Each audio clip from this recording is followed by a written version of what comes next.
And we fight Cody Dickershade versus Ryan Hickey. Dickershade versus Hickey.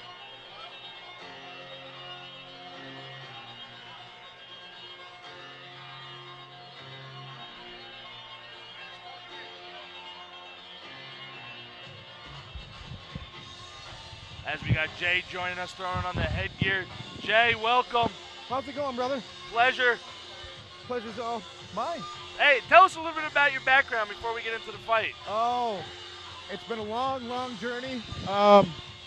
Started training hardcore back in 2007-ish, but I was training in 2002 beforehand. Then I got with like real guys, and we started training in my grandfather's basement. Then we actually rented a gym for a couple years. Then I opened my own gym, and then had my first fight in 2008 back in April. So it's been a 10 and a half years. Do you still compete, or?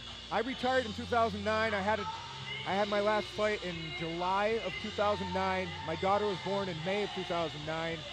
And, you know, it's one of them things, your heart's into it, but then when you bring another human being on this planet. Family first. Family first, and it's kind of a funny story. My daughter's 3 months old at the time. I had lost the fight. I broke my nose really, really bad. And I had fought in Burlington, but I was staying in Plattsburgh. So we took the ferry back, and she was staying with a relative. And the adrenaline wore off on the ferry. And I got back, and I gave her a kiss, and she headbutted me in the nose, and that was the moment that Gave you another bloody nose? He gave me another bloody nose, and that was the moment I said, you know what, I think I'm done. I booked another couple fights after that, but they kept dropping out, and I was like, that's telling me something. But then I graduated into coaching, and I did that for almost 10 years, and now here we are. How do you like the coaching aspect compared to the fighting aspect? It's more fulfilling to see somebody that you taught something do well, win or lose, to go out and have fun. That's my biggest thing. Just improve, right? They grow. They grow, and if you can watch somebody grow into a fighter that, when you first teach them, they didn't have their stance right, they couldn't throw a punch, and we did a lot of good things. I mean, Melinda, my woman fighter, we did the CNN show with Lisa Lang, and that was a big part. But just that fulfillment to see somebody do good, or just to be in there and have fun, that was my big thing. Awesome. And Jay, we got Cody Dickershade fighting Ryan Hickey. What do you know about these two fighters? Dickershade's I wouldn't say a local legend, but we could say a local legend. This is his 20th fight. Wow. He's a gamer, man. He don't care who he fights. He's just one of them guys who loves to fight. And when I was promoting, I knew I could always count on Cody. Cody would come in, and I could make it last minute. Hey, Cody, want to fight? No problem, man. No problem. He's never turned down a fight. There's guys that say they're fighters, but when you come calling, they don't want to fight. You gotta love those guys that just want to get in no matter what. Absolutely. Just compete. Now you say 20 fights. That's probably dating back before MMA professionally is legal, because there was that loophole where amateurs can compete in New York. Yeah, absolutely. He's been around for a very long time. I've known Cody probably a good, I want to say 5-6 years now.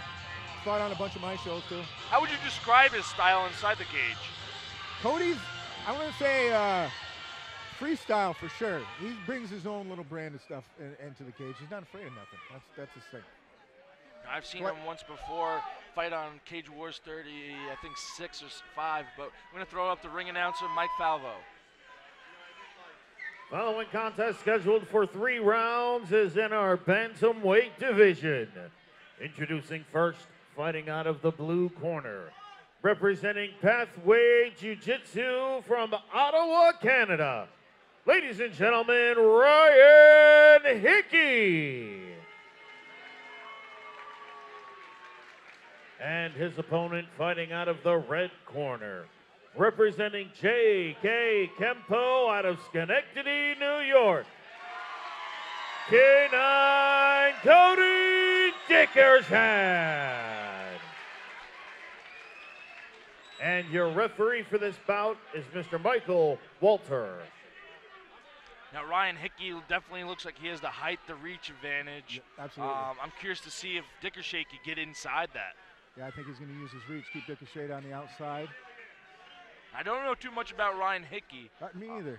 I think he's records maybe 1-0, or maybe 2-0. Cody goes right in. Oh! Holy crap! Shit. Mike Walters ends that early. Not early, but it's a timeout. Timeout.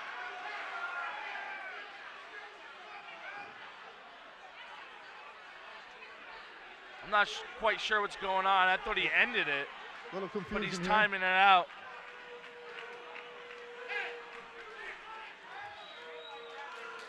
A little bit of confusion here. Yeah, Cage Rage I've never 38. really seen this before. Me either. Like, you're out, you call it, that's cool, but if he recovers, well, now what's he going to continue? You can see Cody Dickershade's really shaking on his feet. Doctor waves it off.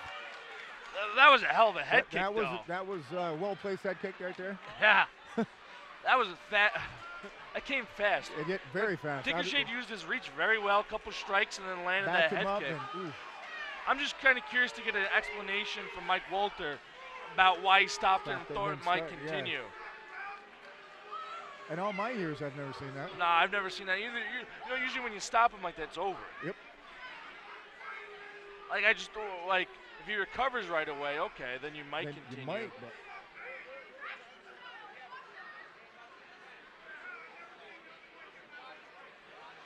I'll have to catch him later and get his explanation. Maybe I could let everyone know. We're going to throw it up to Mike Fowler for the official decision. Referee Michael Walter has called a stop to the fight after 15 seconds into the first round for your winner out of the blue corner, Ryan Hickey. No, I'm not all that upset about that decision if you stop Yeah, it, but don't be like uh-oh, half what and do we- half. We're